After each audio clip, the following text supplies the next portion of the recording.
Alhamdulillah alladzi radda ilaina arwahana wa afana fi ajsadina wa adzina lana bidzikri. Segala puji bagi Allah Jalla Jalaluh yang mengembalikan kepada kita arwah kita sehingga kita bisa beraktivitas, memberikan kesehatan kepada kita sehingga kita bisa sholat subuh berjamaah. Ini sebuah nikmat yang agung ya. Biasanya Rasul sallallahu alaihi wasallam kalau ada orang sakit, di antara doa yang beliau ucapkan, Allahumma shfi abdaka fulan.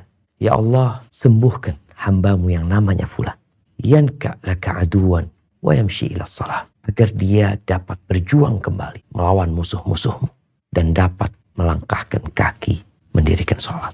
Jadi nikmat sehat akan sempurna tatkala dibalut dengan mengingat Allah dan berjuang di jalan Allah Azza wa Jalla.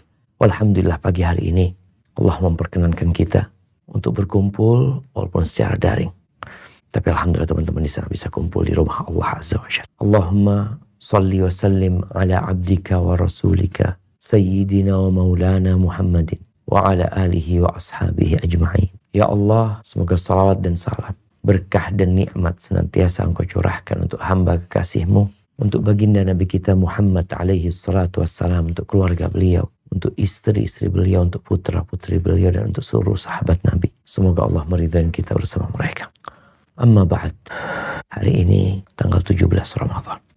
Sebentar lagi insya Allah kita akan masuk ke sepertiga terakhir bulan Ramadan. Kalau dalam sehari, sepertiga malam itu adalah waktu yang paling mulia. Sepertiga malam akhir. Begitu pula di bulan Ramadan. Sepertiga akhir bulan Ramadan adalah puncak dari ibadah Ramadan itu sendiri. Di situ ada satu malam yang kata Rasul sallallahu alaihi wasallam, "Man hurima khairaha faqad hurim." Yang terhalang sehingga tidak dapat meraih kebaikan di malam itu, maka dia adalah al-mahrum, adalah orang yang terhalang dari kebaikan. Kenapa? Allah mengatakan Lailatul Qadri khairun min alfi syahr. Lailatul Qadar itu lebih baik dari 1000 bulan. Jemaah rahimakumullah, inikah Ramadan terbaik kita masing-masing ya? Ya kita perlu evaluasi. Sebagian orang di bulan Ramadan ini lebih baik daripada tahun lalu. Tapi ada sebagian yang menurun. Di pertengahan Ramadan dibandingkan dengan awal Ramadan, bagaimana kondisi dia? Kalau menurun, karena biasanya orang semangat ya di awal-awal kemudian menurun, oke, kita punya kesempatan untuk memperbaiki. Karena sejatinya tujuan hidup itu bukan untuk bersenang-senang. Tujuan hidup itu bukan untuk memperkaya diri. Tujuan hidup itu bukan untuk mendapatkan pangkat yang tinggi. Bukan untuk berkuasa. Kalau bicara bersenang-senang, dunia ini berbalut kesedihan. Sehat, nunggu sakit. Kaya, nunggu miskin. Muda, nunggu tua. Hidup, nunggu mati. Itulah kehidupan. Maka yang memahami hakikat kehidupan itu akan membantu untuk menjadi yang terbaik. Karena kalau orang gak paham kenapa dia diciptakan, kenapa semua fasilitas diadakan, maka terkadang dia hanya pecundang yang dibungkus dengan kostum hero dan pahlawan. Di surat Al-Mulk, yang kita dianjurkan untuk banyak membaca surat Al-Mulk ini, di ayat 1 dan 2, Allah berfirman tentang tujuan ada kematian dan kehidupan. Nah, silakan dibaca. Auzubillahi minasyaitonir rajim. Tabarakalladzi biyadihil mulku wa huwa ala kulli syai'in qadir. Allazi khalaqal mauta wal hayata liyabluwakum ayyukum ahsanu amala wa huwal azizul ghafur. Yang artinya, Maha Suci Allah yang menguasai segala kerajaan dan Dia Maha Kuasa atas segala sesuatu. Yang menciptakan mati dan hidup untuk menguji kamu, siapa di antara kamu yang lebih banyak amalnya. Dan Dia Maha Perkasa lagi Maha Pengampun. Yang lebih banyak atau lebih baik barusan? Ya. Nah, yang lebih baik ya. Yang lebih baik amalannya. Indonesia ini milik Allah. Kalau kita melihat penguasanya berganti. Karena mereka pergi meninggalkan kekuasaan. Kenapa? Mereka bukan pemilik. Kita pernah dijajah Belanda 350 tahun. Sebelumnya kita lihat bagaimana kondisi Nusantara. Ada penguasa. Dan sesudahnya ada penguasa. Dan penguasa itu satu persatu pergi, diganti. Kenapa? Mereka pemilik. Tabarakalladzi biyadihil mulk. Di tangan Allah segala kepemilikan, segala kekuasaan. Wa huwa ala kulli syai'in, dan Dia Maha Kuasa atas segala sesuatu. Yang terjadi bukan keinginan kita. Kita punya rencana, kita punya angan-angan, kita merajut mimpi, Tapi ketahuilah, kita nggak kuasa. Kita hanya berusaha dan berupaya. Tapi yang di atas sana yang menentukan.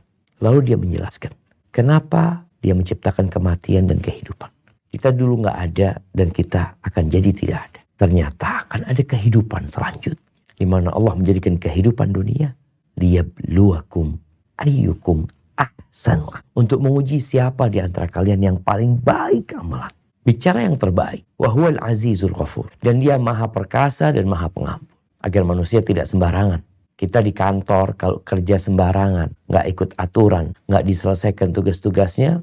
Nah, akan ada SP1, SP2 dan selamat tinggal. Dan Allah sebutkan Allah maha pengampun. Tapi Allah juga maha perkasa. Jamaah rahimakumullah. Bicara untuk menjadi yang terbaik. Dan kita ingin menjadikan Ramadan kita yang terbaik buat kita. Maka perlu adanya perlombaan. Kalau kita lihat, dengan adanya perlombaan itu akan muncul siapa yang terbaik. Jangan merasa baik. Gimana orang merasa baik sedangkan dia tidak melihat ada banyak yang lebih baik dari dirimu. Ramadan ini ayyaman ma'dudat. Hitungan harinya bisa dihitung dengan jari. Nabi SAW mengatakan bulan itu hakadha wa hakadha wa hakadha. 3 kali jemari tangan kita 30 hari. Atau hakadha wa hakadha wa hakadha 29 hari. Sebagian sudah berguguran. Sebagian udah gak sholat lagi di masjid. Sebagian sudah tidak lagi membaca Al-Quran. Dan parahnya sebagian juga tidak puasa. Allah berfirman di surat Al-Baqarah ayat 148. Apa kata Allah? وَلِكُلِّ وِجْهَةٌ هُوَ مُوَلِّيَهَا فَاسْتَبِقُوا الْخَيْرَاتِ أَيْنَمَا تَكُونُوا يَأْتِ بِكُمْ أَيْنَمَا تَكُونُوا يَأْتِ بِكُمُ اللَّهُ جَمِيعًا إِنَّ اللَّهَ عَلَى كُلِّ شَيْءٍ قَدِيرٌ. Yang artinya, dan bagi tiap-tiap umat ada kiblatnya sendiri yang ia menghadap kepadanya. Maka berlomba-lombalah dalam berbuat kebaikan, di mana saja kamu berada, pasti Allah akan mengumpulkan kamu sekalian pada hari kiamat. Sesungguhnya Allah Maha Kuasa atas segala sesuatu. Subhanallah syama. Kita disuruh berlomba dalam kebaikan. Dan kemanapun, dimanapun, kapan, Allah tahu. Dan Allah akan datangkan kalian semua. Allah Maha Kuasa. Allah ingatkan lagi, Allah Maha Kuasa. Agar hamba itu takut. Karena orang hidup itu dengan fasilitas dari Allah. Semua pekerja bekerja dengan fasilitas bukan dari perusahaan. Ustaz kasih mobil. Mau dikasih mobil, mau dikasih gedung, mau dikasih jaminan kesehatan, mau dikasih apapun. Perusahaan tidak pernah memberikan kepadamu akal. Nggak pernah. Tidak pernah memberikan kepadamu 2 mata. Nggak pernah. Dan tidak akan terjadi. 2 kaki juga nggak.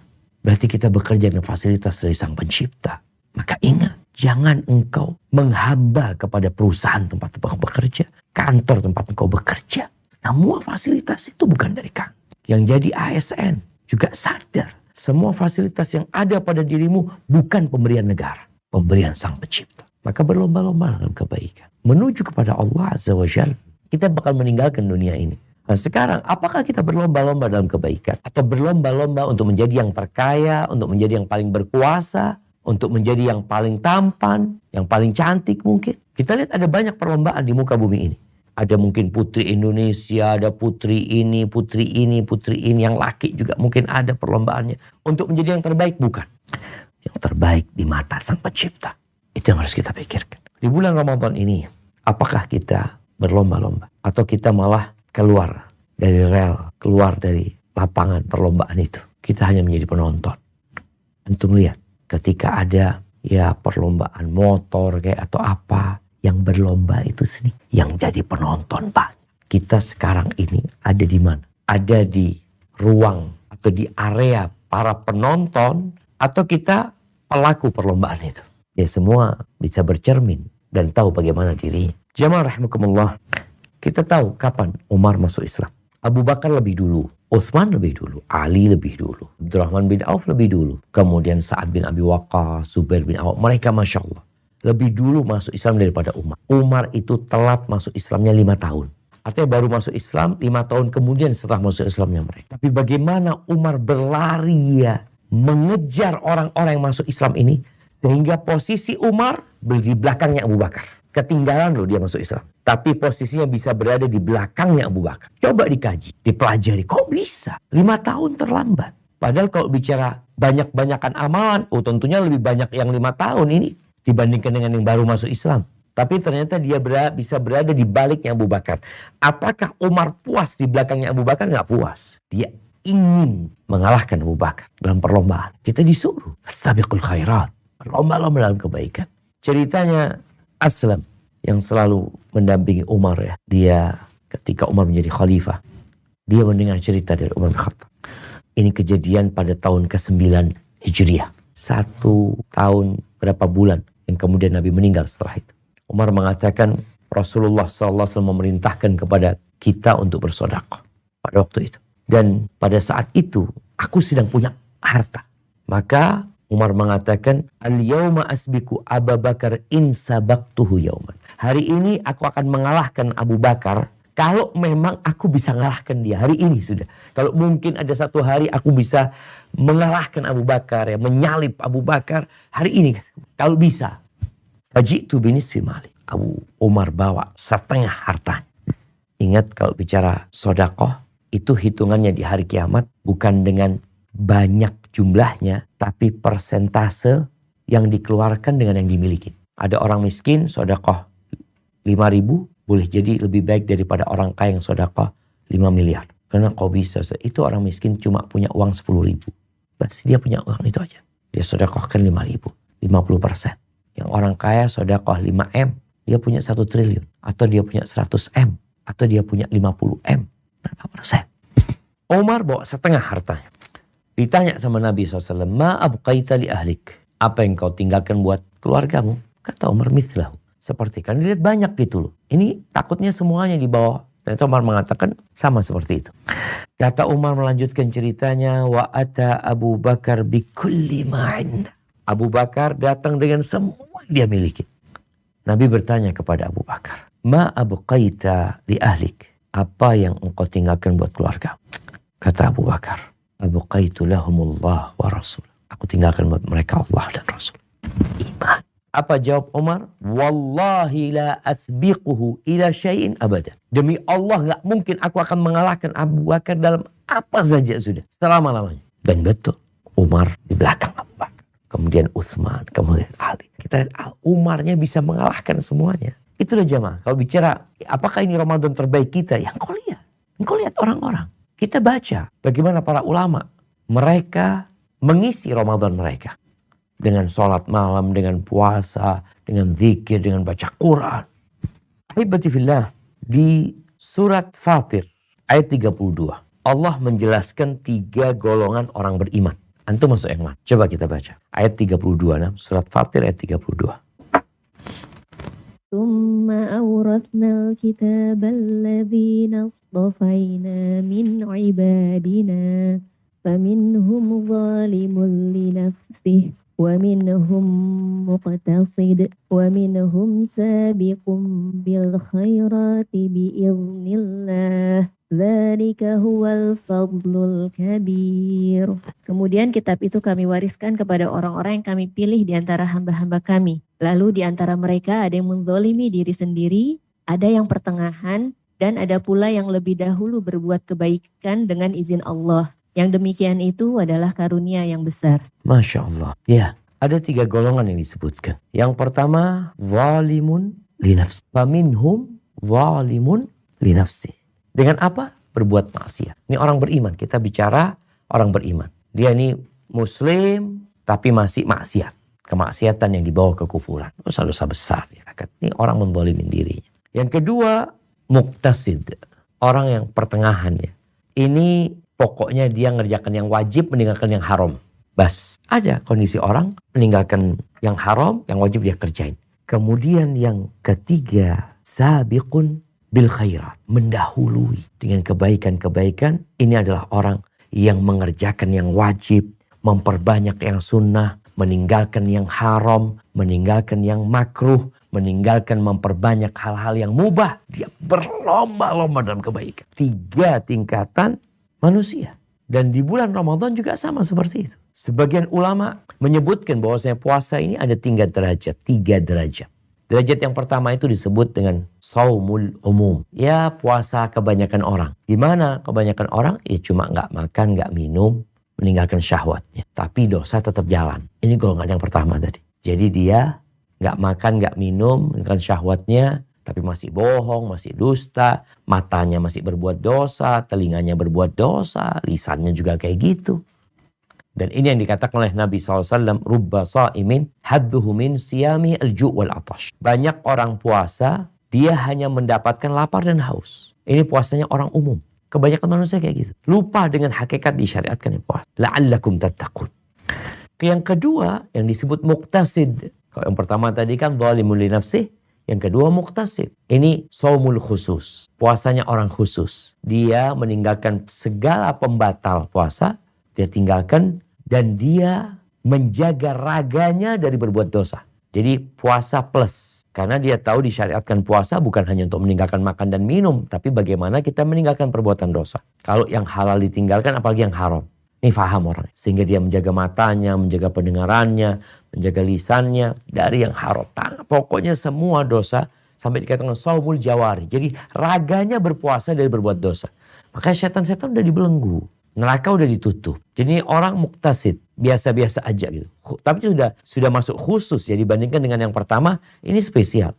Ada yang ketiga yang disebut khusus al-khusus, spesial dari yang spesial. Ini yang sabiq bil khairat. Ini orang-orang yang mendahului, yang berlomba-lomba dalam kebaikan. Seperti apa puasanya? Disebutkan hatinya berpuasa. Kalau tadi raganya yang nomor 2 itu, kalau ini hatinya berpuasa dari ambisi-ambisi yang remeh. Dari pemikiran-pemikiran duniawi. Kemudian menahan dari selain Allah SWT. Dia fokus untuk Allah. Makanya kalau kita lihat puasanya orang khususul khusus ini, biasanya di puncaknya itu iktikaf. Ya nggak selalu, tapi kita lihat Rasul SAW itu iktikaf, benar-benar meninggalkan dunia. Mungkin sebagian orang berpikir, Ustaz, kita kan hidup di dunia, Ustaz. Kita gimana ninggalin dunia? Iya, ada masa-masa kita meninggalkan dunia dengan fisik dan raga kita. Tapi yang terpenting sebenarnya hati. Apa gunanya engkau berada di masjid, iktikaf, tahu hatimu ada di pasar, hatimu ada di mana-mana. Maka tentunya orang yang di rumah tapi hatinya berpuasa dari mimpi-mimpi yang remeh, maka itu orang yang sabiqun bil khairat. Namun kalau dia hatinya seperti itu, raganya dimasukkan ke rumah Allah. Dia tinggalkan rumah dia sendiri, kemudian dia berada di rumah Allah Azza wa Jalla untuk mengingat Allah selalu. Membersihkan hatinya dari pemikiran-pemikiran yang remeh. Bukan dosa. Enggak. Dosa tadi udah yang kedua, ini berlomba-lomba. Dia benar-benar menuju kepada Allah Azza wa Jalla. Maka dia tinggal di rumah Allah ya. Tapi sekali lagi ini nggak wajib gitu. Tapi ada orang yang memang ingin berlomba-lomba dalam kebaikan. Rasulullah SAW, beliau bisa di rumahnya tetap menjaga hati bisa. Tapi beliau memberikan contoh dengan meninggalkan istrinya, meninggalkan kesibukan duniawinya 10 hari, 10 malam. Ahibati fillah. Dan ini yang terbaik. Puasa yang terbaik. Karena dia selalu mengingat Allah dan melupakan ya hal-hal remeh dalam kehidupan. Al-Imam Ahmad meriwayatkan dari Sahal bin Mu'ad bin Anas al-Juhani. Dari ayahnya jadi Mu'ad bin Anas al-Juhani. Ini cerita di masa Rasul SAW. Bahwa ada seorang laki-laki yang bertanya kepada Nabi SAW. Apa pertanyaannya? Ayyul mujahidina a'zamu ajran ya Rasulullah. Puncak dari amalan Islam ini jihad. Dzirwatu sanamihil jihad. Tentunya setelah orang itu mentauhidkan Allah, mengamalkan yang lainnya. Jadi puncaknya jihad. Karena jihad ini mengorbankan waktu, energi, harta, jiwa, dunia.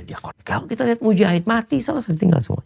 Kalau nggak mati, mungkin dia menang. Kadang-kadang ada yang cacat. Maka pertanyaan pertama dia, mujahid mana yang paling besar pahalanya? Karena kita tahu mujahid itu kan di medan perang macam-macam.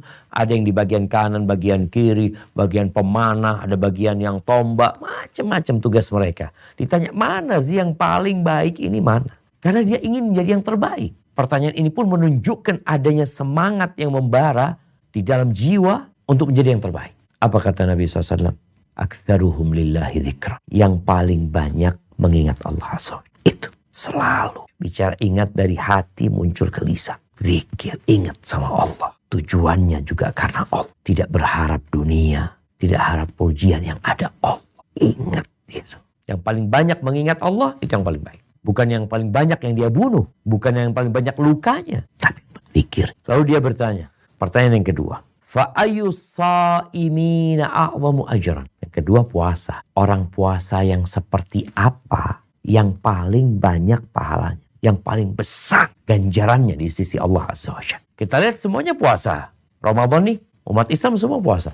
Yang bertakwa kepada Allah. Tapi ternyata level mereka berbeda-beda. Dan tadi udah disebutkan ada 3 derajat. Apa kata Nabi SAW? Aktsaruhum lillahi dzikran. Yang paling banyak zikirnya. Itu yang paling baik. Yang paling banyak mengingat Allah. Takut sama Allah. Bertakwa sama Allah. Meninggalkan perbuatan dosa. Itu yang paling banyak pahalanya. Yang paling besar dan paling agung ganjarannya. Kemudian orang ini menyebutkan orang sholat yang seperti apa yang paling besar pahalanya.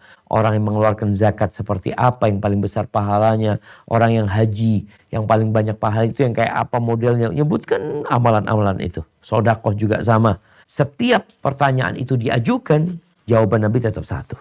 Aktsaruhum lillahi dzikran. Yang paling banyak zikirnya. Itu yang paling baik. Yang paling besar pahala. Itu puasanya orang khusus. Di mana kemanapun dia berada, tetap dia mengingat Allah. Dia di pasar, kadang-kadang harus ke pasar. Tapi tetap dia melihat dunia ini hal yang remeh. Allah selalu yang dia ingat. Ketika mendengarkan pertanyaan orang itu dan jawaban dari Rasul SAW, Abu Bakar dan Umar ada di sana. Ada sahabat lainnya juga yang meriwayatkan hadis ini. Abu Bakar berkata kepada Umar yang selalu menjadi teman berlomba. Kata Abu Bakar, "Dhahaba dzakiruna bikulli khair." Umar ngomong sama Abu Bakar ngomong sama Umar. Adzakirun, orang-orang yang suka berzikir itu borong semua kebaikan. Orang-orang yang suka berzikir. Mau jihad, mau puasa, mau sholat, mau haji. Orang-orang yang suka berzikir itu borong pahala. Nabi mendengar omongan Abu Bakar kepada Umar. Maka Nabi menjawab, ajal. Sallallahu alaihi wasallam. Kalau engkau berkata apakah ini Ramadan terbaikmu, engkau lihat sebanyak apa zikir di bulan yang penuh dengan berkah. Di surat Al-Ankabut ayat 45 Allah menyebutkan bagaimana kedudukan zikrullah. Kalau tadi kita mendengarkan sabda Nabi SAW, coba kita simak apa firman Allah berkaitan dengan zikir ini. Nah, silahkan dibaca. Utlu ma uhiya ilaika minal kitabi wa aqimis salah. Inna salata tanha 'anil fahsya'i wal munkar wala dzikrullahi akbar wallahu ya'lamu ma tasna'un. Bacalah kitab Al-Quran yang telah diwahyukan kepadamu Muhammad dan laksanakanlah salat. Sesungguhnya salat itu mencegah dari perbuatan keji dan mungkar. Dan ketahuilah mengingat Allah, salat itu lebih besar keutamaannya dari ibadah yang lain. Allah mengetahui apa yang kamu kerjakan. Subhanallah. Allah mengatakan, wala dzikrullahi. Mengingat Allah itu lebih besar, lebih agung. Sebagian ulama mengatakan, seperti riwayat Ibnu Zaid dan Qatadah, dia mengatakan, wala dzikrullahi akbar min kulli syai'. Dari segala sesuatu. Sebaik-baiknya ibadah itu adalah zikir. Dan semua ibadah yang tidak ada zikirnya, yang ada zikirnya lebih baik. Orang berangkat umroh, tawaf. Kita tahu syarat tawaf itu bersuci. Dan mengelilingi Ka'bah sebanyak 7 kali. Kita bisa lihat ya, banyak manusia. Ada sebagian yang diem, keliling. Sah, tawafnya sah. Dia nggak baca apa-apa sah. Ada yang cuma baca, Rabbana atina fid dunya hasanah, sah. Tapi ada yang terus berzikir. Dari sejak awal, terus dia berzikir. Tentunya itulah orang tawaf yang paling baik. Yang paling banyak zikirnya. Puasa juga sama seperti itu. Ada orang yang puasa, ya bas puasa aja. Gak makan, gak minum.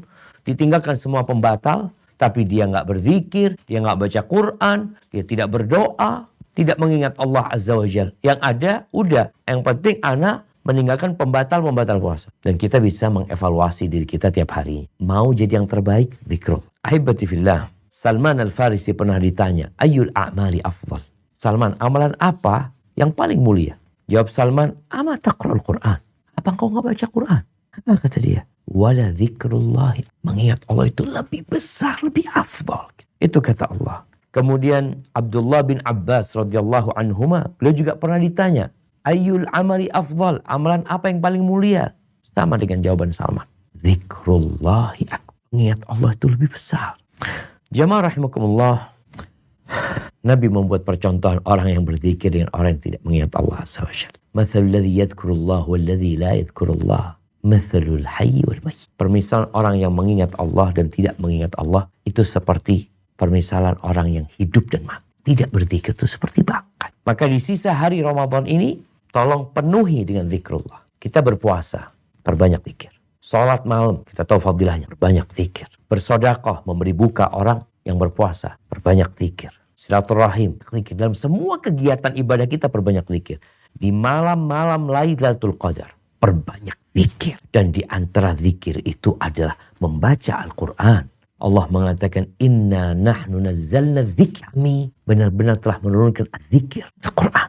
Wa inna lahu lahafidz. Dan dengan terus berzikir. Yang zikir itu merupakan nutrisi untuk jantung kita, untuk kita. Semakin banyak berzikir, semakin sehat. Terus ya, terjaga dari setan. Dan kita semangat ibadah syama. Kenapa? Jantungnya sehat. Dan 10 hari terakhir memerlukan perjuangan yang panjang. Barakallahu fiik, itu mungkin yang dapat Ana sampaikan pada kesempatan kali ini. Mungkin kita masuk ke sesi tanya jawab. Nah, Ana kembalikan ke moderator. Jazakumullah khair.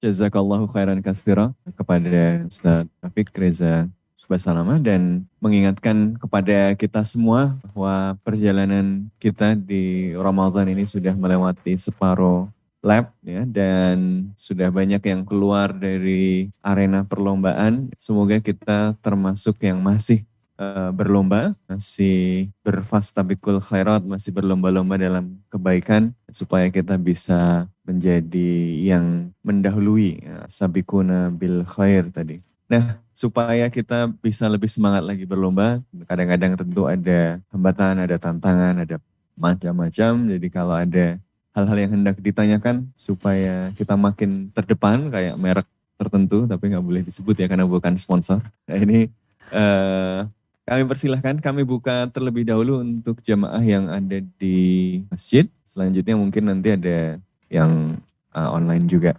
Kami persilahkan, bapak-bapak, ibu-ibu, silakan. Assalamualaikum warahmatullahi wabarakatuh.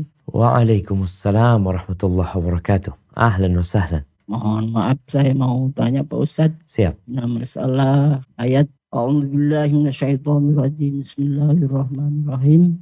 Ya ayyuhalladzina amanu kutiba alaikumusyamu kama kutiba alal ladzina min qablikum la'allakum tattaqun. Alayya wallahu lam muradik. Yang saya tanya, kalimah lafaz kutiba Allah di sini pakai kalimah majazi. Kenapa? Apa tujuannya dan apa kalimah hakiki di lafaz kutiba alaikumusyamu? Sekian dan terima kasih. Masya Allah. Iya, ahibati fillah. Yang pertama, Allah menurunkan Al-Quran. Itu bukan hanya untuk dibaca. Al-Quran diturunkan untuk ditadabbur, untuk dihayati, kemudian diamalkan dalam kehidupan. Sebagian orang ada yang sibuk menegakkan huruf-hurufnya. Dia belajar tahsin, bagaimana makharij hurufnya supaya lebih baik. Ada mungkin yang mengkaji secara bahasanya, sehingga dia bisa memahami bagaimana i'rabnya Quran ini dan itu. Tapi anak ingin mengingatkan bahwasanya Allah mengatakan, Kitabun anzalnahu ilaika mubarakun liyadabbaru ayat. Ini kitab kami turunkan penuh dengan berkah. Apa tujuannya? Agar mereka menghayati. Waliyatadzakkara ulul albab. Agar orang-orang yang berakal itu ingat, ambil pelajaran darinya. Ya, di dalam Al-Quran beberapa kali Allah menyebutkan kalimat kutiba. Kutiba alaikumul qisasu fil qatla. Kutiba idza hadara ahadakumul mautal wasiyah. Ditulis. Kutiba itu lebih kepada makna maktub ya, sesuatu yang ditulis dan biasanya itu ungkapan untuk ketetapan yang sudah ditetapkan. Kalau kita lihat ada mungkin ketetapan dari pemerintah ya, ketetapan seperti ini, seperti itu. Allah menyebutkan ini agar orang-orang tahu bahwa ini sesuatu yang sudah maktub, yang gak bisa dirubah. Makanya kalau kita baca tafsirnya, maka akan ditafsirkan mungkin terjemahannya diwajibkan. Dan Nabi juga menggunakan ungkapan itu ya. Ketika beliau mengatakan kepada para sahabatnya ketika datang bulan Ramadan, Ja'atakum Ramadan, syahrun mubarak, iftaradallahu alaikum siyamah. Allah menjadikan fardu puasa itu buat kalian. Jadi seperti itu, wallahu a'lam bishawab ya. Itu mungkin yang Anda fahami, agar orang-orang benar-benar mengetahui ini sesuatu yang sudah ditetapkan, yang nggak bisa diganggu lagi. Sudah tugasnya mengamalkan hal itu. Hadza wallahu a'lam bishawab. Jazakallah khair Ustaz. Bapak-bapak, ibu-ibu, ada lagi yang di masjid? Yang di ibu-ibu biasanya banyak? Ada? Kalau tidak ada yang online? Yang online dulu ya. Oh ada yang mau dititip, ada yang titip pertanyaan. Silakan. Assalamualaikum Ustaz. Waalaikumsalam warahmatullahi wabarakatuh. Ini ada pertanyaan Ustaz, ada pertanyaan titipan. Sehubungan dengan bulan Ramadan dan kita banyak memperbanyak bacaan Al-Quran. Mana yang lebih diutamakan Ustaz? Memperbaiki bacaan Al-Quran atau khatam Quran dengan menggunakan metode mendengar, menyimak, atau membaca dengan mengikuti qori atau qori'ah. Mengingat kondisi bacaan Quran yang bersangkutan masih belum baik. Masya Allah, barakallah fiik. Ya, hibatifillah. Ada orang yang masuk ke medan perlombaan, itu nggak siap. Ramadan ini sebelumnya ada 11 bulan. Terkadang muncul pertanyaan-pertanyaan ini karena memang tidak ada kesiapan dia untuk masuk dalam medan perlombaan tersebut. Area perlombaan tadi.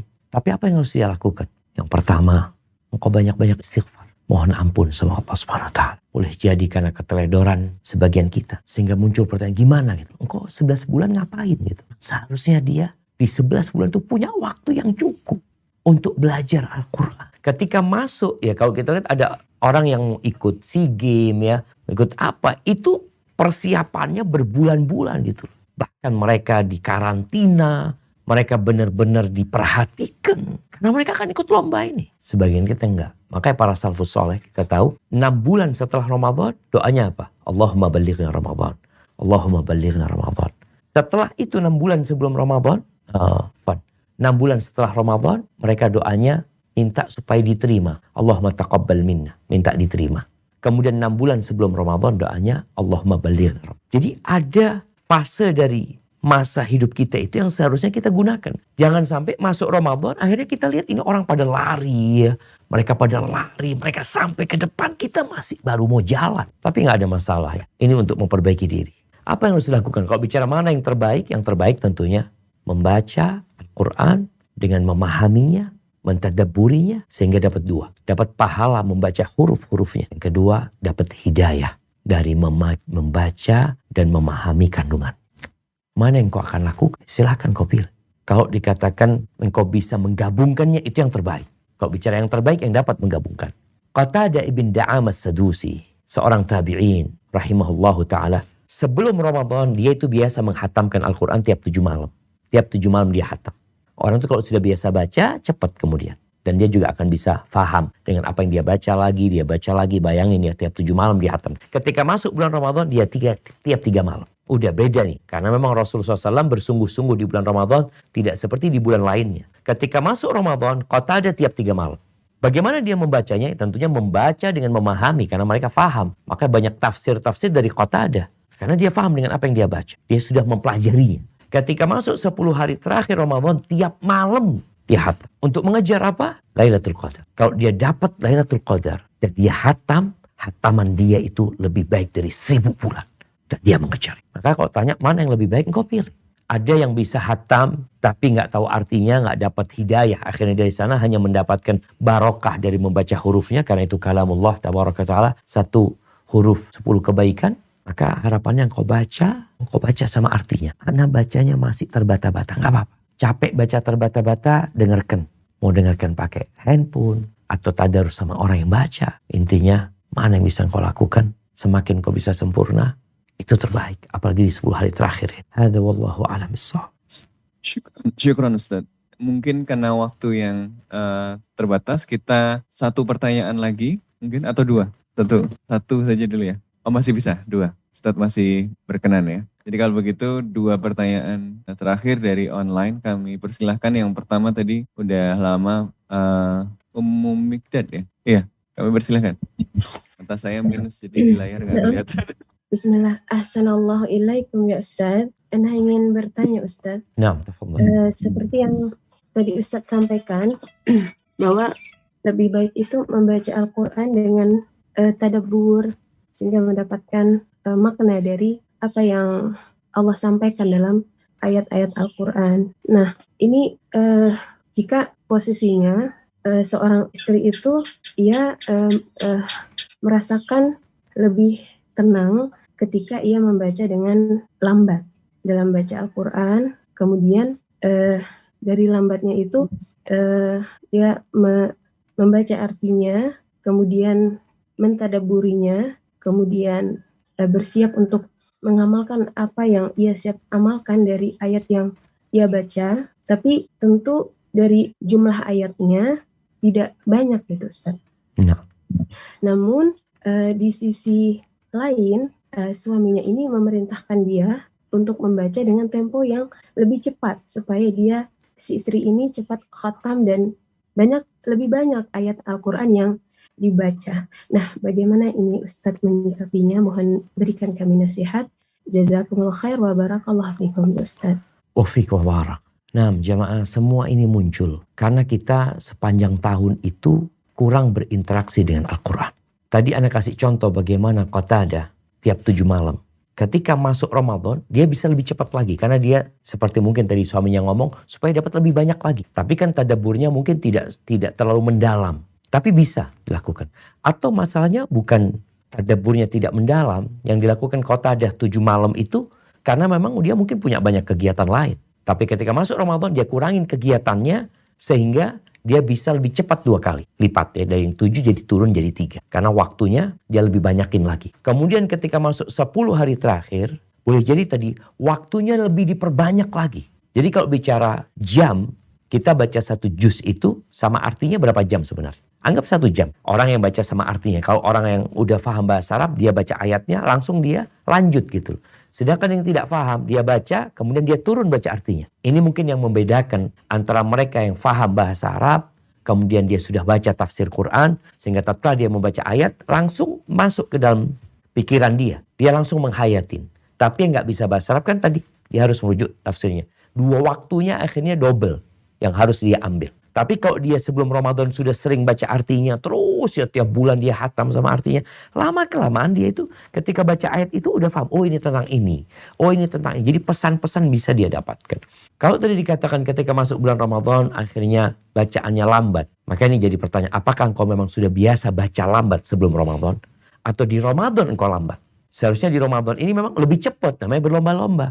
Lebih cepat dari sisi waktunya lebih banyak mungkin kalau bisa di konsep waktunya yang lebih banyak. Kalau di Ramadan Anda 1 jam, di Ramadan Anda 2 jam, Anda 3 jam, Anda 4 jam. Jadi terjadi penambahan waktu sehingga ada penambahan hasil. Bagaimana sekarang suami? Kalau dikatakan suami tadi inginnya istri ini yang kau taat sama suami. Karena suami ingin kau lebih banyak bacaannya, tapi mungkin tadi engkau tetap mentadabburi tapi tidak terlalu panjang dan waktunya ditambah. Sehingga engkau bisa dapat 2. Yang pertama, engkau nurut sama suami dan itu akan membuat suamimu berbahagia.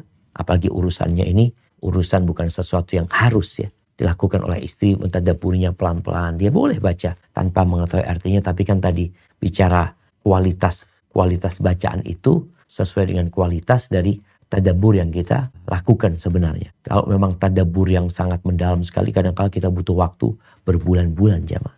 Jadi intinya di Ramadan ini berusaha semaksimal mungkin lah kita lakukan itu. Kalau anti punya masalah dengan suami, ya lakukan yang diminta suami. Cuma tadi engkau tetap tadabbur mungkin, namun tidak terlalu mendalam. Hadza wallahu a'lam bissawab. Syukran Ustaz. Selanjutnya masih ada dari jamaah yang online 1 dan nanti ada dari yang offline 1. Yang online itu Bu atau Pak ya? Bu ya biasanya ya, Rara ya. Bu Rara, kami persilakan. Naam, Assalamualaikum Ustadz. Waalaikumsalam warahmatullahi wabarakatuh. Ahlan wa sahlan, barakallahu fiik. Naam. Afwan Ustadz, ini ada pertanyaan ya.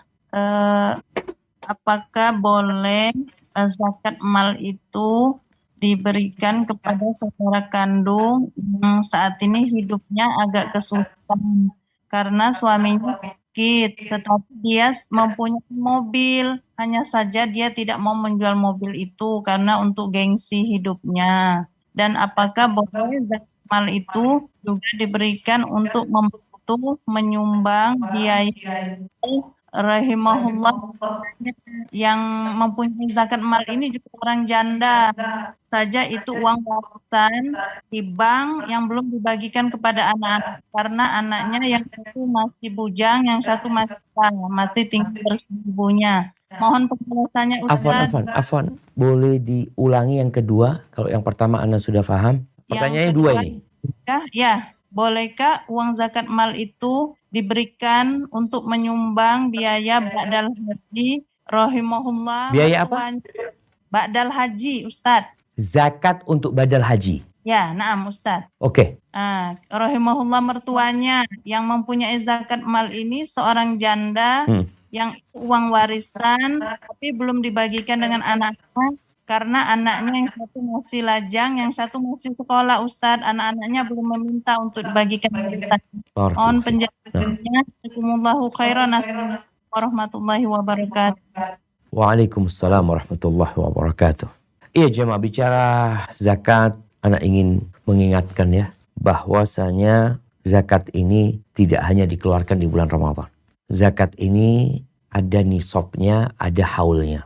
Zakat mal itu setelah berputar 1 tahun, apabila dia mencapai nisabnya, dan itu milik tam, milik dia, maka dikeluarkan zakat. Kalau kita punya uang itu di bulan Sya'ban, nggak boleh kita keluarkan di bulan Ramadan. Karena berarti lebih dari 1 tahun. Kalau kita punya uang itu di bulan Syawal, boleh kita majukan di bulan Ramadan. Jadi zakat itu boleh dimajukan tapi nggak boleh diundurkan. Karena ini berkaitan dengan hak orang-orang yang sudah ditetapkan. Kalau bicara yang pertama tadi, bolehkah diberikan kepada saudara kandung? Boleh-boleh saja apabila tidak saling mewarisi. Ada khilaf di antara para ulama. Yang jelas, apabila tidak saling mewarisi di antara pendapat mereka, artinya kalau saudara kandungnya mati, dia tidak akan mewarisinya. Karena jangan sampai zakat dikasih ke sana, dia mati, akhirnya zakatnya jadi milik kita. Karena kita mewarisin dia. Dengan catatan dia termasuk dari 8 golongan. Kita itu punya standar. Innamas shadaqatu lil fuqara wal masakin. Ini saudara kandung masuk yang mana? Masuk fakir, masuk miskin, masuk amil, masuk mu'allaf, masuk budak, masuk orang yang terlilit hutang dalam rangka memperbaiki sebuah permasalahan ya, atau orang yang memang akhirnya dia nggak mampu untuk membayar utang tersebut, atau fi sabilillah dan ibnu sabil. Kalau dikatakan dia sudah punya mobil ya, tapi dia memilih gaya hidup, maka berbeda. Dia berarti punya harta. Apakah dia masuk kategori miskin atau fakir, itu yang harus dipastikan. Kalau masuk, boleh kasih zakat. Karena ada orang punya mobil miskin. Loh, kenapa Ustaz? Mobilnya dipakai untuk kerja, kebutuhan, bukan untuk gaya. Dia butuh mobil untuk kendaraan dia. Tapi kalau bicara penghasilan nggak cukup buat hidup. Kalau tadi untuk biaya obat ini nggak cukup. Tapi dia punya mobil karena memang itu untuk kebutuhan. Dia anaknya 4 umpamanya, nggak bisa pakai motor. Memang ada keperluan dengan mobil tersebut. Sehingga dia tetap masuk kategori miskin. Dia masuk kategori fakir. Kemudian yang kedua, bicara zakat untuk badal haji. Enggak boleh. Kalau mau badal haji, ya dari hartanya ahli warisnya tadi. Tafadhol kalau mau kasih buat badal haji silakan. Tapi zakat sekali lagi sudah ditetapkan. Ada 8 golongan. Walaupun memang ada sebagian pendapat ulama ya. Bicara fisabilillah, itu berangkat haji termasuk fisabilillah. Tapi ini untuk orang yang dia hidup, yang dia kepingin berangkat haji. Bukan buat orang mati, bukan buat badal haji. Jadi yang mau badal haji itu silahkan keluarganya, dia ambilkan dari harta mereka, zakat ini berikan ke 8 golongan tadi.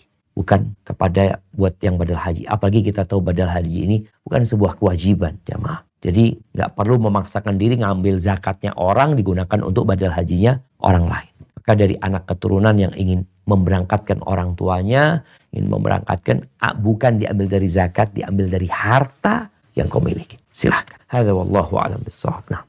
Syukran Ustaz. Satu lagi dari offline. Assalamualaikum Ustaz. Waalaikumsalam warahmatullahi wabarakatuh. Ada pertanyaan Ustaz. Ada 2 pertanyaan Ustaz. Bismillah. Yang pertama, adakah doa ketika berbuka, di tengah berbuka dan akhir berbuka Ustaz? Jika ada, apakah doanya Ustaz? Kemudian, apakah seseorang yang sedang berpuasa lalu pingsan di siang hari, kemudian siuman kembali sesaat sebelum maghrib tiba gitu Ustaz? Apakah puasanya itu tetap sah dalam kasus di atas? Mohon penjelasannya Ustaz. Jazakallah khair. Barakallahu fiik. Nah, berkaitan dengan doa, orang yang puasa itu punya doa yang tidak ditolak. Orang yang puasa itu punya doa yang tidak. Sehingga berdoalah engkau sebelum berbuka. Di pagi hari sekarang engkau berdoa, di siang hari engkau berdoa, sebelum berbuka engkau berdoa. Itu bicara doa yang mustajab buat orang yang berpuasa. Bukan doa bacaan ketika berbuka. Tapi doanya orang yang berpuasa itu dikabulkan sama Allah. Apa doanya? Terserah engkau.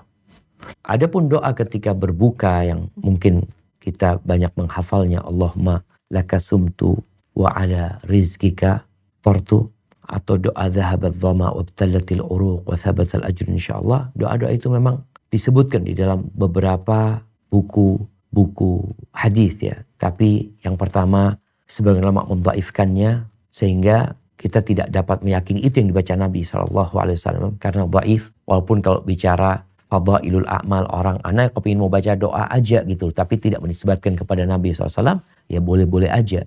Adapun doa dhahabat dhama yang artinya hilang dahaga, yang tentunya ini ucapan hilang dahaga ini setelah orang minum. Ketika dia minum, dia merasakan nikmat yang Allah berikan, dia berdoa dhahabat dhama wabtallatil uruq ya. Hilang dahaga dan tenggorokan itu jadi basah dan semoga pahalanya wa thabatal ajru insyaallah. Itu dibaca silakan ketika berbuka atau setelah engkau minum, engkau membaca itu enggak apa-apa. Tapi intinya jemaah, perbanyak doa, perbanyak mengingat Allah Subhanahu wa taala. Adapun bicara orang yang pingsan, apabila pingsannya dia itu setelah di pagi hari dia pingsan dan dia sudah niat berpuasa ya. Lalu sebelum dia berbuka dia sadar, maka insya Allah hukumnya seperti orang yang tidur. Tetap puasa dia sah dan dia tidak perlu menggantinya insya Allah. Tapi kalau dia full sampai waktu berbuka ya, dari pagi dia sampai seharian sampai selesai waktu berpuasanya, maka hendaklah dia menggantikan. Hadza wallahu a'lam bishawab. Itu yang dapat Anda sampaikan. Kurang lebihnya mohon maaf. Yang benar dari Allah Azza wa Jalla, yang salah dari diri Anda pribadi. Allah dan Rasulullah terbebaskan dari kesalahan itu. Wassallallahu ala nabiyyina Muhammadin wa ala alihi wasallam. Ana kembalikan ke moderator. Jazakumullah khair.